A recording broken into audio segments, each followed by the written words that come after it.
when we look at the images that we've just seen, that's been televised, of course we're going to be in fear. But it's going to be up to us, especially for the next young generation coming up, that we ride that wave, first of all, by looking after ourselves, allowing ourselves to own the fear, and then say, it's okay, this too shall pass. Because we all know that the world is changing. Nothing is ever going to be the same again. So how are you going to change with it is the question. So it's about, my God, I can tell I'm from Newfoundland when I say that word. It is about really being able to go in and see and feel that child. And what does the child need in order to get out of that fear? Now, you will all have different inner children. If you have the nature child, you know that the best thing for you to do in order to get out of your fear is to get out of your house. So it's interesting, Sandy, that you said there, you know, like you make a commitment and then you stop it. But the stopping it is not the child. The stopping it is the prostitute or the saboteur. So be aware of that, because you're selling out the child by saying, no, I don't want to go. But the child needs to be in nature. Myself, the divine child, a few of you here have the divine child. I need to pray. I need my 24 hours of silence. And when I do my 24 hours of silence, there is no TV, there is no text, there's no phone, there's no books, because I don't want to clutter my mind, but I journal and I write. For others, like I had an email yesterday from someone, how would I ever do that? My husband this, my husband that, my grandchildren, blah, blah, blah. That's fine. I'm not disrespecting that. She has another child. She may need to go outside. She may have the abandoned child, so she may need to commune with others in order to get her through this fear. I do understand a lot of the people out there that are saying, I can't watch TV. I have to detach from it because it's too upsetting. I get that. However, I'm only speaking for myself. I need to know what I'm praying for. If I'm not going to watch things, I don't know what's going on.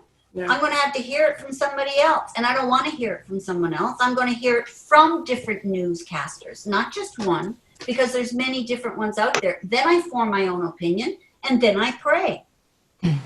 Others will have to play. Some of you will have to dance it through. Some of you will talk it through. But for that child, honor her. And she will lead you. But we're not in the co-creating with spirit on a minute-by-minute basis enough to understand that we are enough. And if we're tired and have a hard time getting out of bed, stay there for the day. Just don't hang in there too long. Reach out and say, I need help. Because when you ask for help, you're also helping the one that's helping you. We have to understand all of that there's no disconnection. And it's really, really important that we understand we have 12 patterns of behavior, all of us, every human being on this planet, but there's 4 that's universal. But we need to discuss today, I feel, where one of those 4 has you in fear or feeling ill or sick. The thing is, first of all, you have the magical child. And the magical child, you know that the light of it is that she believes in everything, believes in herself and believes anything is possible. But then the shadow is that she gives up and doesn't believe in a darn thing. She just goes and hides. Right?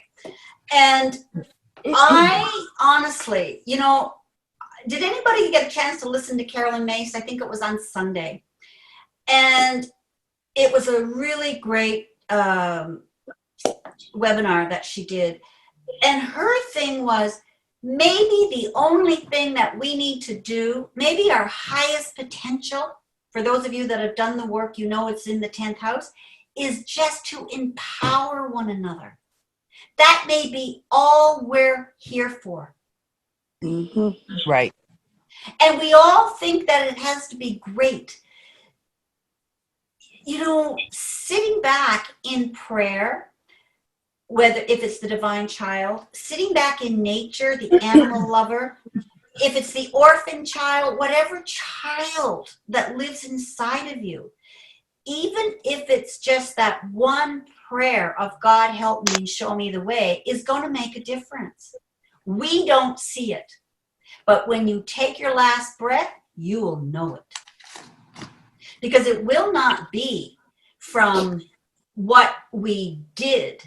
It's who we are at the essence, at the core of that soul energy.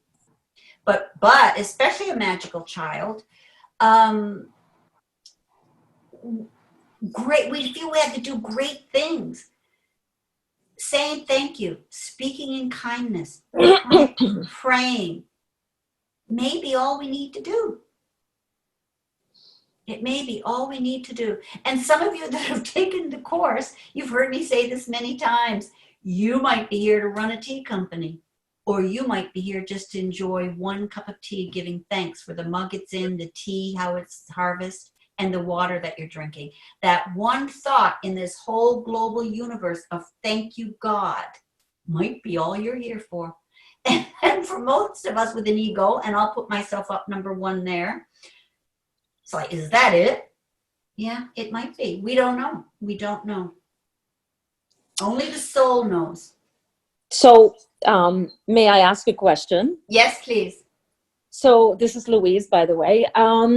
So I'm looking at all of these archetypes and of course what's going on with us right now. I find myself within these especially in the last month, really feeling sort of a bit of anger, disappointment in just some of the leadership that we've had to be able to make things go.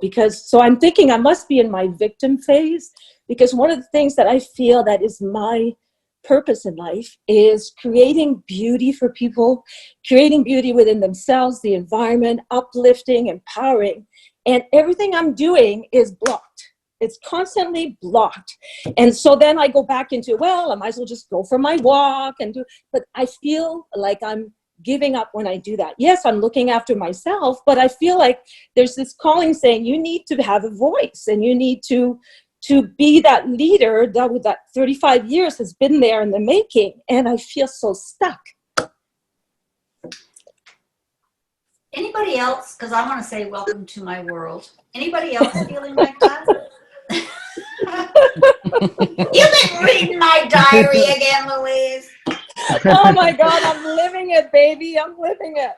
I'm sitting here and I'm so emotional about this. And I'm surprising myself. Like I can get up in the morning and go, okay, I'm in a good head frame and I'm going to go do this and do that and look after myself. But then there's always this little thing nagging saying, you need to take action because this is blocked your whole industry.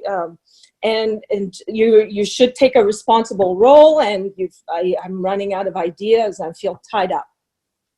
And yeah, Oh, I've had some very anxious moments through it too. But Louise, the bravery of the honesty, all of you women, it's miraculous, and I thank you for the honesty. Because again, most of us, and we know about the first house, we wear our masks, and the masks are coming off. The emotions are coming up. And you all know when I had my business, and I had such great dreams for the White Lily. And when I closed it up, and I'm going to say this, and I hope you understand, and if you don't, please let us know, and I'll try to explain as best I can. And if I can't, one of you wise women will.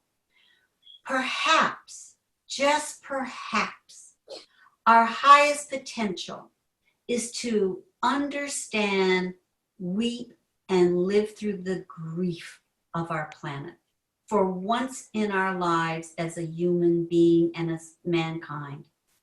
Perhaps that's what we're here for. We're creative, we do big things, and then it burns down or whatever happens, it's ashes, and the phoenix then rises. But it doesn't necessarily have to go rise and start all over again. Maybe it's being with that grief so that the planet can take a bloody rest. Maybe that's all our part is. maybe we would, I don't know, I'm just hypothetically, perhaps your soul comes in and looks down and you take in your 12 energies, but we know we have these 4 that all live within us, and you choose what you're fated for, then the destiny is how you handle it. And I love, Louise, that you went into the recognition of the victim, because I know that one also. Yeah. But maybe that's what we're here for. Our ego, think that it's up to us to do that. Maybe it's just about us holding the space for the planet to take a rest. And we think we're not making a difference, and we think we're not doing anything.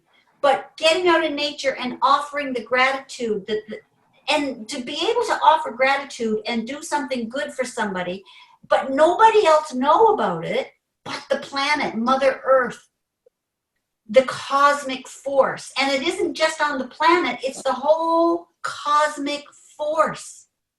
So you already started to heal it, Louise, by acknowledging it and being brave enough to talk about it. Now sit with it, because the unconscious will guide you where you need to go. Not a person, not a place, and not a thing. It will be the consciousness of the universe that will speak to you. Because first of all, you're honest enough to understand and to admit what you're going through. Now you just sit with it. And as you're sitting with it, the planet, you're healing the planet.